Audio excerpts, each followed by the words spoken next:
Gotta make the first holes in my van.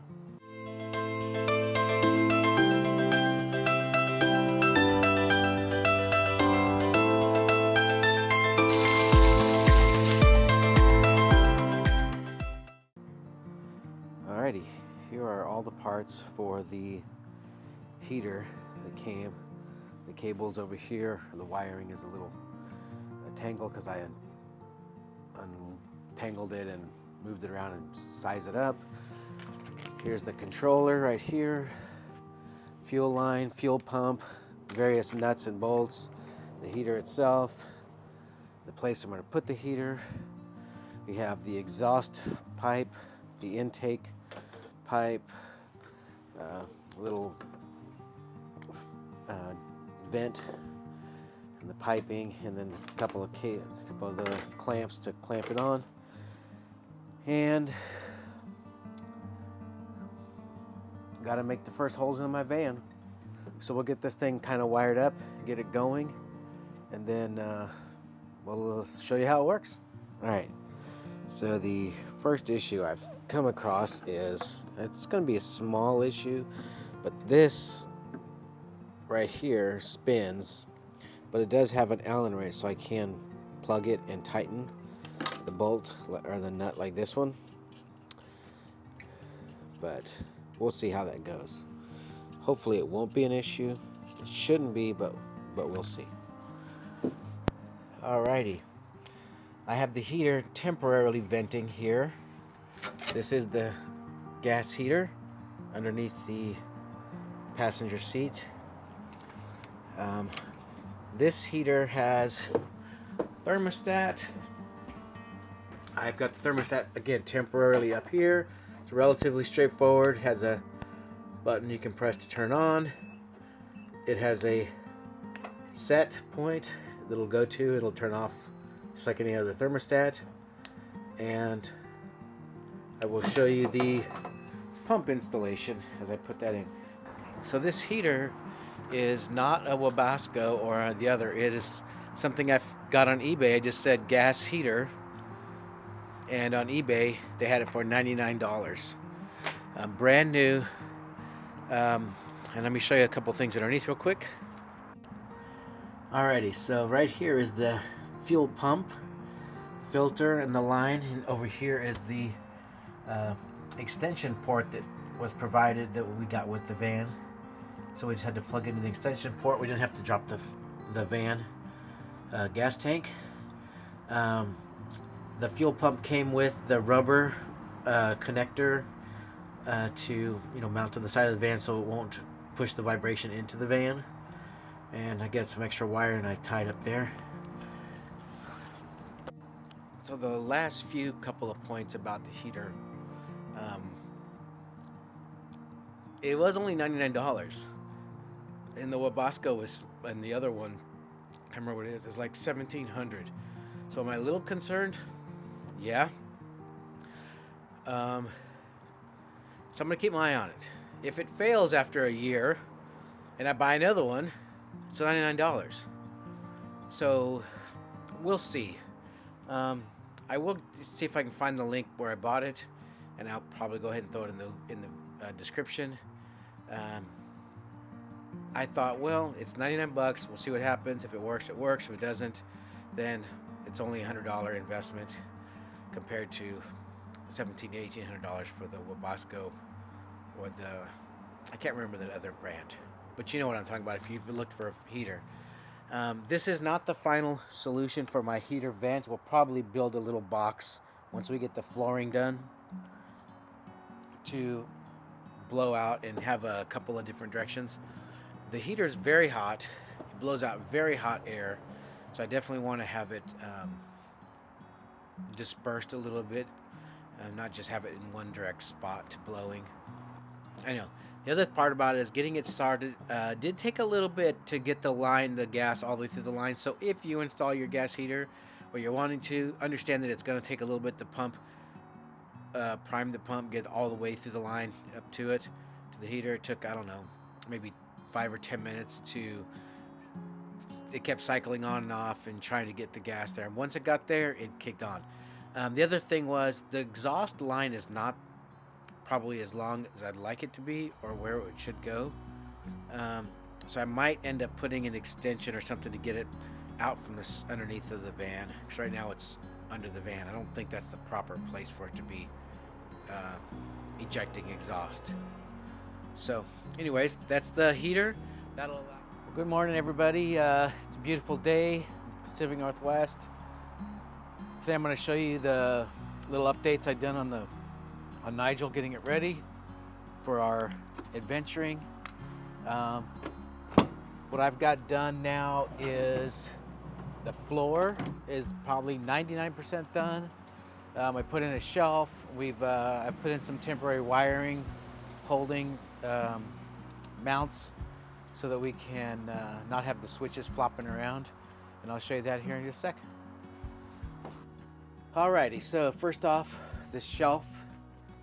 Put the shelf in. This is a Vansilary, I don't know how to say it, shelf. It comes with a couple of metal mounts, metal brackets down here. So I don't know if it's going to come out. And then a template for the shelf to cut out.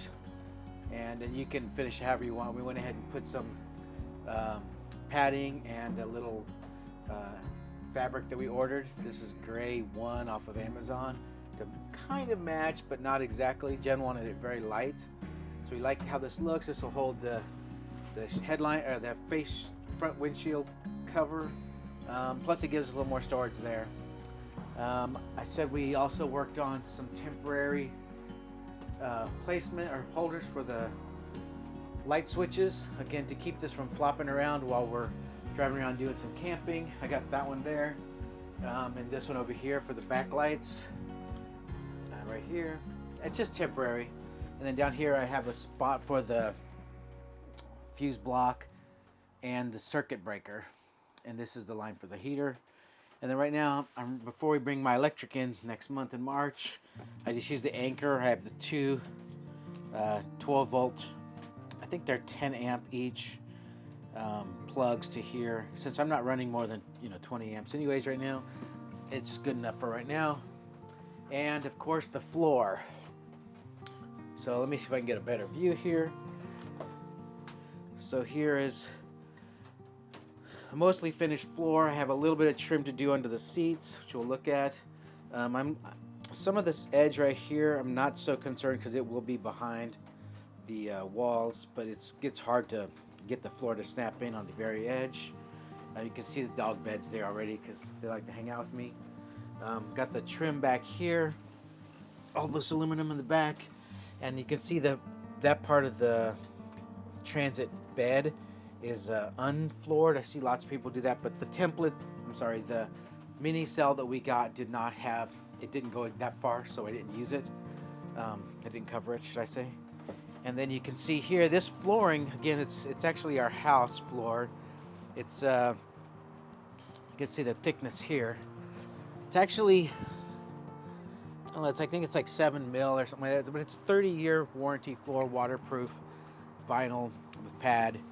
So our floor is probably just about 3 inches high. So I just used this, a little bit of extra to cover the front. I just put these screws to hold it right now. I'm not sure if I'm not going to come back and brush these with a little bit of sandpaper to kind of rough them up to make it look smooth. But I may come back still and take them back off and add some more stuff below, some glue. And then here the front, like I said, I don't have it complete yet. I just put them in there to store them, but I'll complete that line. And then all the way over there in the corner. Let's see from down here, I think you can see that little metal bracket. It wasn't cheap. It was $140 basically for that template and the brackets and the screws. If you could fabricate those brackets yourself, it'd probably be the way to go. I didn't really have that mechanism to fabricate them. And we also have our iPad holder temporary.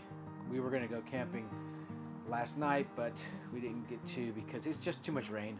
The other thing is my heater. I haven't been able to get it to come back on since I got it to work the very beginning. So I'm gonna have to double check and make sure nothing is wrong underneath. Again, it was the $99 heater. I'm hoping that it's just not defective. If it is, then you get what you pay for. Shame on me for trying. I guess. And if we have to buy the normal one, the Wabasco, or the, I can't remember the name of the other one, the brand, but they're both like $1,700. Again, I figure it's worth a try. I don't think the installation of one of those is going to be dramatically different than what I have already done, so I can't imagine it's going to be very difficult. I've already got everything run, so it's just a matter of if I have to pull it out and put the other one in, it'll just be time and of course the money. But I'm going to look at it today and see if I can fix it. I guess that's all. Hope the update's good. If you guys have questions or comments, please feel free to let me know in the comments. I guess one other thing is I'm going to work on an 80/20 cabinet for right here today. And you see I have the smoke detector here, and I have a fire extinguisher in the front seat right now, temporary. But since I wasn't sure about the heater, I figured I'd make sure I take safety over, cheapness. So guys, I appreciate your time today, and I appreciate everyone who's registering, and we'll keep you guys going. Thanks very much, and have a fantastic day. Alright guys, so I got a quick update on the heater. I fixed it. Well, I found the problem. The problem was this little valve, or the gas filter. The tip, one of the input part came off, broke off. I'm assuming the $99 heater. So assuming the plastic was like 1,000 years old or something, and it just snapped. So I took the filter out, got the heater to work. I ordered a new filter so that it will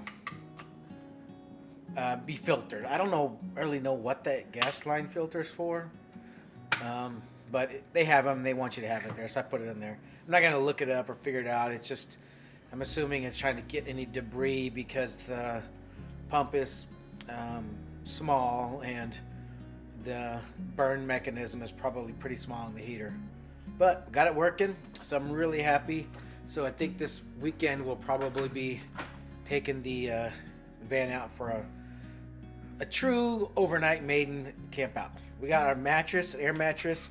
We've got our long-term mattress, a tri-fold 6-inch memory foam that we'll put on the air mattress. Currently it'll go lengthwise, but once we build out, it'll be crosswise. I pulled out my saw here so I can start working on the cabinet tomorrow. I got my 80/20 10/10. It's 1 inch by 1 inch. And over here, this is my garage, obviously. Over here we have some of the 1/2 inch birch plywood to make some fairing strips, and then behind it I have some more 1/2 inch birch plywood that I'm going to use to make the cabinet, our first cabinet. So next video, hopefully I'll have the cabinet done, and I'm not exactly sure. We're going to kind of test out the finish on the cabinet. When I say that, what we're going to do is sand really good, and then might look at it oil, just purely an oil base, just like I forgot the oil they call it, but just a honey oil, just to make the wood kind of shine a little bit better, because the rest of the camper is going to be mostly white. So we think the contrast of the wood on the few cabinets that we'll have and the white siding and all that will be a nice look. But we'll see. If we don't like it, then we may end up painting them, but we're probably not going to paint them. And on the inside of the cabinets, I'm going to soften it up. So this right here is some cotton I got at the fabric store. We'll probably use the little 1/8 inch foam to pad the inside, and then I ordered 6 yards of that material that we put on the shelf so that I can cover the inside panels of the cabinets, so that way they won't be noisy and things won't rattle and bang on the sides. So hopefully I'll get one cabinet made again this week, and the next week we'll get to check it out. So again, guys, I appreciate all the time and watching and spending looking at us or checking out our videos. I appreciate all the time you guys are spending looking at the videos. And again, I love the comments, and we'll see you next time.